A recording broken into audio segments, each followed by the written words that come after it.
Dati akong tinitingala sa barko, pero ngayon, nagmamakaawa na lang ako sa mga kaibigan ko. 20 taon akong naglayag. Umabot ako sa posisyon na pangarap ng karamihan. Captain ng barko.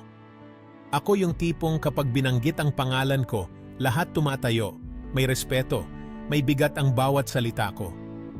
Crew, opisyal, pati pamilya ko, tinitingala ako.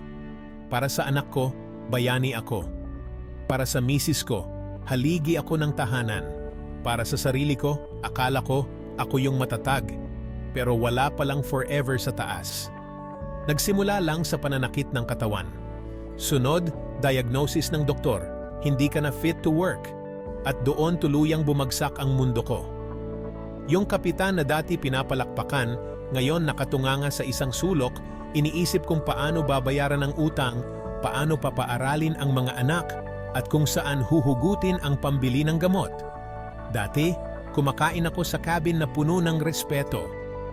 Ngayon, nagbibilang ako ng barya sa maliit na mesa sa bahay. Dati, ako yung nagbibigay. Ngayon, ako yung nagmamakaawa. Sa kumpanya, sa kaibigan, sa kamag-anak. Masakit. Nakakahiya. Pero ito ang totoo.